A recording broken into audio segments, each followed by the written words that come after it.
update on where I've been for 2 months, what's all been going on. So don't forget to like, comment, and subscribe, and stay tuned for this video. Okay, so I took a 2 month hiatus break from YouTube, and I never really explained why or what was really going on behind the scenes. So that's what this video is going to be, me explaining. I really didn't think I was going to take a 2 month break, but that's what kind of needs to be done. So I'm in, well, when we go back to school, I'll be in my third year of college. I'll be a rising junior. Whoop, whoop. So there's a lot of things that go on that sometimes I didn't think YouTube would like to hear about. But I figure we're just going to go out on the limb and talk about the things that need to be talked about. And the first thing I wanted to talk about is friends falling out. So it's common for people to do story times of having like fake friends or why their friends fell out or not feeling as close to their friends. But in college, it's just a different thing. It's comment down below if you feel like you had the same problem. Like, you'll make friends, let's say school starts in August. You'll make friends in August, you'll be good till September, and then October, November rolls around, and then it's like, oh, their real colors started coming out. And I'm just like, what's the big issue? I don't consider myself a person that's always surrounded by fake people or fake friends. But for whatever reason, like when I got to college, it's like I can't keep friendships like how I did in middle school and high school. Like, we'll just have more arguments and it'll just become more toxic between them and me. And I'm just like, I just gotta separate myself. So in November, my one of my best friends passed away. So I ended up falling out with another one because of something she said about the friend. And it just became like a snowballing effect. Like in January, another one decided to leave, which is okay. We tried to keep contact and we tried working things out, but it kind of still felt the same way. Like a lack of communication, a lack of understanding, and a lack of respect. And I'm gonna do a whole another video talking about how to not overcommit yourself to your friends. But falling out with friends just became like a strain, and when you're not emotionally ready to do something, like you're not emotionally wanting to do a video, then you're not gonna want to just put something out. So the next topic I wanted to talk about is dealing with grief while in college. So it kind of took me aback because it's like, we don't really talk about this. Usually, when people talk about college, it's like the parties, the fake friends, professors, how to navigate to get a 3.0 GPA, 4.0, how to get scholarships. So, there's no real like manual for if somebody passes away during the school year, what do you do? My issue was that I kind of sort of tried to bottle up my feelings, if that makes sense. And it started to affect my schoolwork tremendously. Like, I don't consider myself, I consider myself like a middle type of student. Like, I like to have good grades, but classes be hard sometimes, but I don't want to fail. Like, nobody wants to fail a class in college, it's already expensive enough.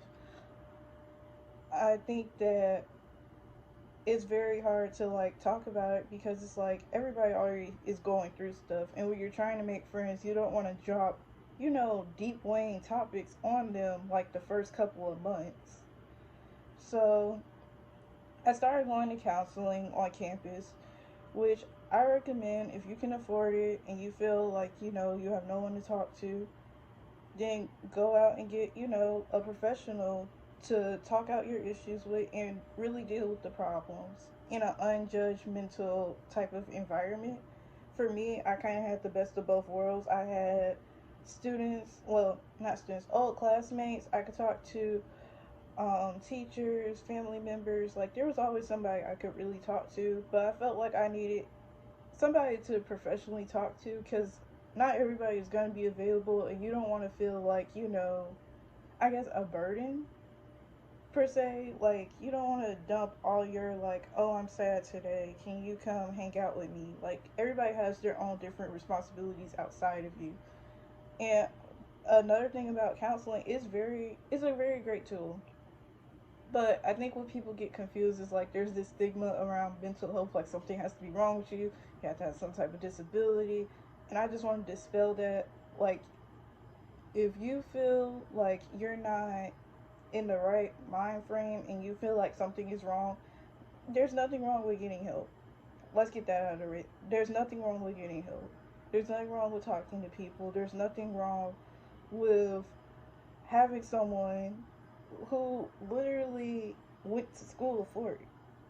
Like, why wouldn't you want that extra support? And I think what made counseling work for me is I would do stuff outside of counseling. Like, I would paint, I would draw, I would go to events, I would try to socialize, try to do stress relief activities. Because in college, for whatever reason, we're all really super stressed around the fall and winter time, or just college in general. We really don't know who we are as a person, and then it's your early 20s. You're really trying to figure out life out together, and sometimes it doesn't fall out in the way that you think it will. So, I guess I could do a video maybe in the near future about what it's like to grieve during college, but don't feel like you're alone. Don't feel like you can't talk to someone. Don't feel like there are not resources that you can use. Like, somebody is always going to be there for you, whether it be friends, family, professors, somebody. Like, always make sure you have somebody you can lean on. And if you don't, then go find that person. Like, go socialize, go to events, go do stuff out of your norm. Because crying in a room, I mean, yeah, it's good to cry, but you gotta make an effort to get better. And it's a process. There's gonna be bad days, there's gonna be good days, but as long as you're putting forth effort and trying to move forward, then you should be okay. Next segment I wanted to talk about is not communicating. So, my problem in college, I either overcommit to a friendship or I don't communicate. Like, when I was grieving, I kind of had in my mind, all right, I'm going to take my classes, I'm going to do my work, I'm just going to ignore the feelings. And that's not very healthy at all, in my honest opinion. You really sometimes just need to let those feelings out at some point, or they're just going to be let out on the wrong person. And I remember I came home for spring break, and it's a whole week. And I was talking to my mom about school and stuff, and we actually met with my advisor. And I had a couple of options on what I could do because I kind of, finally communicated. I'm kind of stressed out, and I kind of don't know what I'm doing anymore. And I'm not gonna, release those options because I mean, well, actually, I am. So, in college you have, like, if you're grieving or if you're really stressed out, you can do a forced withdrawal, which is like you drop all your classes for a semester with a W, so you can get better and you can figure out, what you want to do, and you can come back, or take things easy this summer, or drop a class. And due to the pandemic, unfortunately, kind of had to do a mixture of things. So that happened, and I was taking to what she was saying into like consideration, and plus I just didn't feel right within myself. Like, usually I light up about my passions, like, oh, I perform spoken word during open mic night, I draw, I write stories. I get super duper excited about telling people that, and I was kind of bland about it. And I kind of had to really check myself and be like, okay, this is not normal. This has never been the case. What is really going on at your like core? So when I did that, I kind of analyzed it, and I was like, I'm being drained by my friends.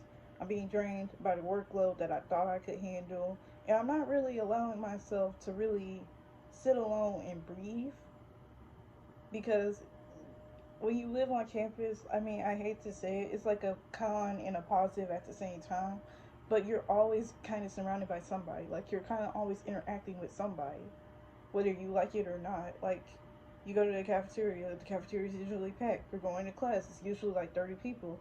You have roommates. Like, you're kind of always interacting some type of way with somebody. And I had to really take a step back and figure out what my passions were again and really fall back in love. Go back to basics. And I felt like that made the year go by, like towards the end, before I came home to do class online, a lot easier. Like, I started reading more, I was practicing driving, I was doing a lot more, and I felt better.